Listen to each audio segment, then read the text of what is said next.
The day I graduated, my name echoed across a stadium full of strangers.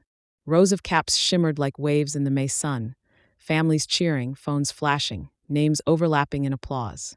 But when my name came, Camila Elaine Reed, Master of Data Analytics, the cheers around me dimmed. The reserved for family seats sat hollow and silver, catching sunlight like mockery. Not one familiar face. No mother waving. No father fumbling with a camera. Just emptiness where love should have been. I smiled anyway. Stretched, rehearsed, almost believable. The photographer snapped, and that shudder felt louder than the crowd. After the ceremony, laughter spilled through the courtyard. Students hugged parents, posed with siblings, clutched flowers. I lingered by a fountain pretending to scroll my phone until my classmate Ruby spotted me. "Camila, you did it," she squealed, dragging me toward her parents for pictures. Her mom pulled me in, beaming. "Your folks must be so proud." "They're on their way," I lied automatically. Years of practice made it sound casual. When the sun dipped low and the crowds thinned, I finally walked to my old Honda. Balloons floated past. Engines hummed. I sat in the driver's seat watching everyone else drive off toward dinners, hugs, and home. I waited one more minute, just in case someone came. No one did. I told myself it didn't matter. They'd skip my college graduation too. Mom said Avery had an exam. Dad never called. There was always a smaller reason, a shinier excuse.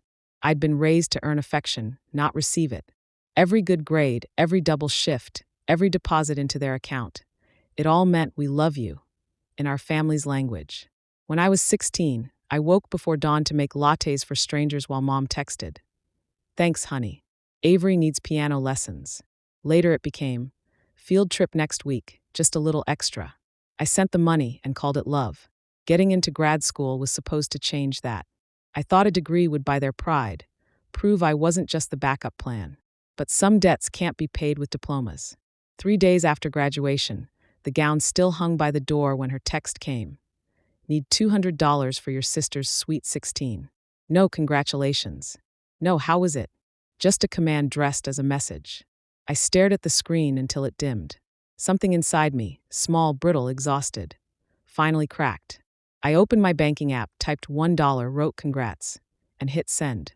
Then I pulled the spare key from the drawer, the one she insisted on keeping for emergencies, and dropped it into the trash.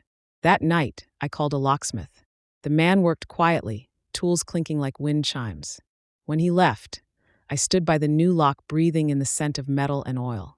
For the first time, my home felt mine. The peace lasted until morning. Then came the knocking. It was firm, official, unending.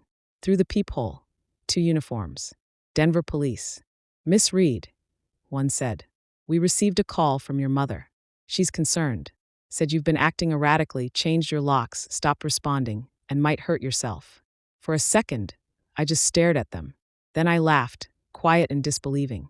They stepped inside when I let them. My apartment was spotless.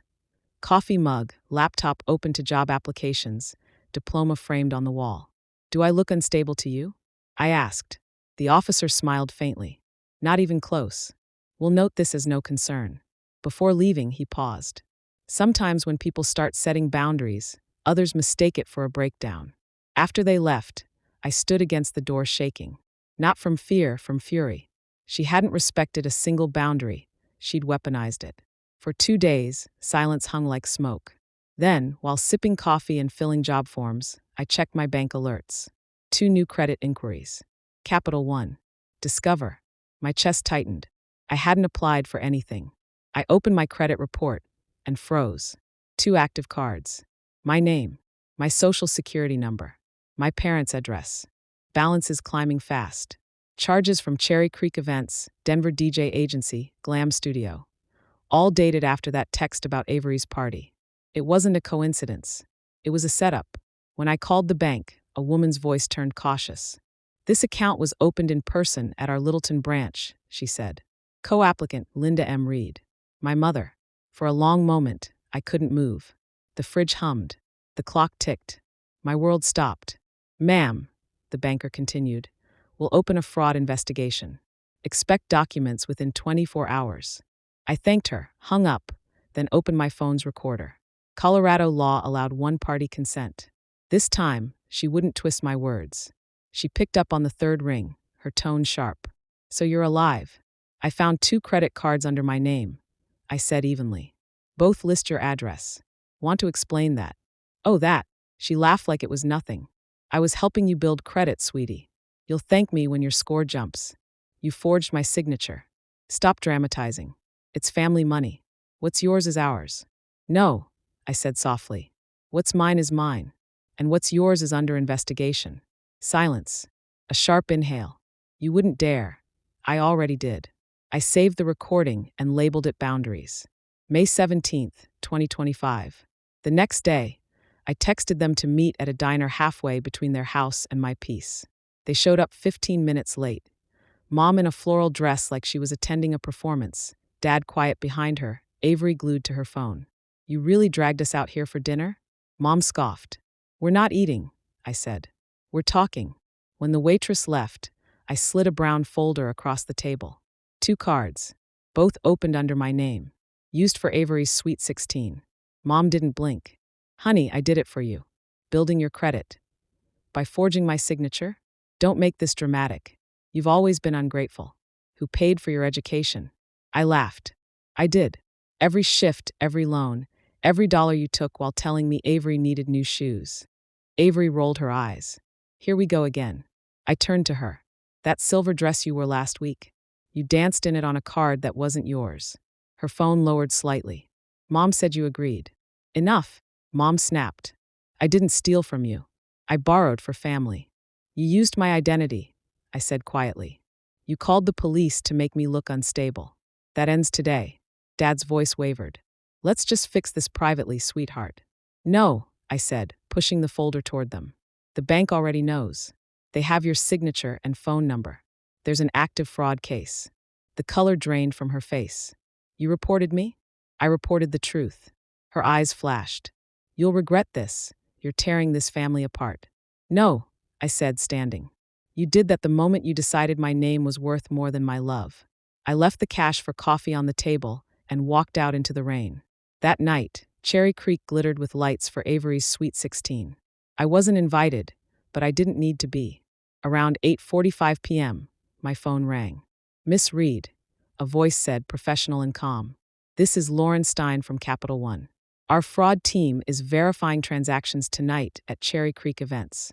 Local law enforcement will be documenting the charges. I thanked her and ended the call. Through my window, faint music floated across the city. A celebration about to collapse. 40 minutes later, a text from Avery. Are you insane? Police just showed up. Mom's freaking out. Everyone's staring. They said your name. What did you do? I didn't answer. Justice doesn't need an audience. At the venue, officers stepped into the hall, quiet but unmistakable. The banker followed, folder in hand. Good evening, one officer said evenly. We're verifying a report of credit fraud. Transactions under the name Camila Reed. Gasps rippled through sequined guests. Cameras lifted. My mother's voice shook. There must be a mistake. The banker read aloud. Primary applicant Linda M. Reed. Co-signer unauthorized. Someone whispered. Isn't that her daughter's name? Avery's face crumpled. Mom, what did you do? The officer remained calm. No arrest tonight, ma'am. Just documentation for the bank's case. Flashbulbs flared. The banner, Avery's Sweet 16, born to shine, sagged under humidity. The music died. Guests trickled out. My mother stood frozen as rain began to fall outside. From my apartment window miles away, lightning cracked above Denver.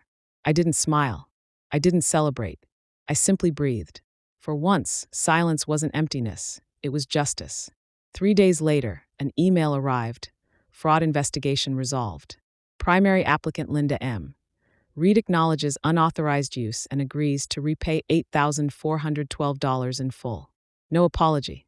No excuses. Just the truth in black and white. News spread fast in Littleton. Whispers filled grocery aisles and church pews. Did you hear about the Reeds? Something with the bank and the party. Avery's party video, 30 seconds of flashing lights and police, hit 500,000 views before she locked her accounts. I didn't respond to any of them. Not from anger, from peace. I'd spent years trying to explain boundaries to people who profited from breaking them. I was done. I froze my credit, closed every shared account, filled out the federal forms, and printed one final letter confirming it was over. I pinned it beside my diploma and the locksmith's receipt. 3 proofs: effort, protection, freedom. That night, I opened my window to the Denver night. The air smelled of wet pavement and possibility. For the first time, the quiet didn't sting. It healed. 6 months later, fall painted the city gold. I'd started at a data firm downtown. People who knew me for my work, not my wallet. On my wall hung 3 things: my diploma, my employee badge, and the old broken lock. Together, they told one story: how I finally chose myself. If you've ever had to set a boundary just to breathe again, you're not alone. Tell me where you're watching from, so I know how many of us finally changed the locks.